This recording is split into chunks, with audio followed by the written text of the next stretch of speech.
খেজুর গাছ আল্লাহ তাআলার এক চরম সৃষ্টি বলতে হবে। খেজুরের রস শীতের এক অনন্য উপহার, যা প্রকৃতির ঝিনুকদাতার এক চরম স্বাদ। মিষ্টি রসের ঘ্রাণ, ভোরের শীতল হাওয়া আর পিঠে পুলি সব মিলে যেন শীতকে উপভোগের এক মোহনীয় সময়। তাই এই শীতের সময় আমি চলে এসেছি এমন একটি এলাকায় যেখানে রয়েছে প্রচুর সংখ্যক খেজুর গাছ। আর খেজুরের রস পাড়া, রস কেমন, এই নিয়ে আজকে আমাদের ভিডিও। সত্যি কথা বলতে কি, আমার গ্রাম অঞ্চল অনেক ভালো লাগে আর গ্রামে ঘুরতে ভালো লাগে।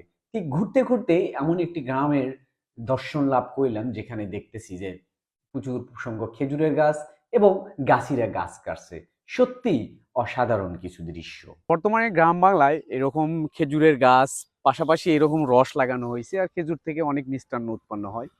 ঠিক বগুড়া শহরের নিকটেই এমন একটি এলাকায় বা গ্রামে চলে এসেছি। চারিদিকে খেজুরের সমারোহ, বেশ কিছু গাছ দেখা যাচ্ছে। এটি হচ্ছে বগুড়া জেলার শাহজাহানপুর থানার আশিকপুর ইউনিয়নের চকজোড়া গ্রামে। রাস্তার ঠিক পাশে এরকম গ্রাম্য পরিবেশে অনেকগুলো খেজুরের গাছ।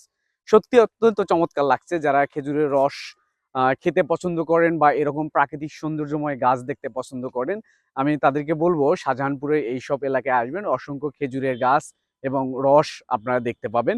আর এরকম খেজুরের রস এখানে কিছু দেখতে পাচ্ছি, এটা আসলে মোটেও আমার দৃষ্টিকোণ থেকে খাওয়া ঠিক হবে না। আপনারা জানেন অনেকে নিপা ভাইরাস বা বেশ কিছু অসুখে আক্রান্ত হতে পারে, আর মানুষের ক্ষতি করা আমি পছন্দ করি না। তো এরকম খেজুরের গাছ আপনারা যারা দেখতে পছন্দ করেন বা রস খেতে পছন্দ করেন, তাদেরকে আমি বলবো যে সকালবেলা এইসব এলাকায় আসুন, রসও খেতে পারবেন, চমৎকার গাছও দেখতে পারবেন।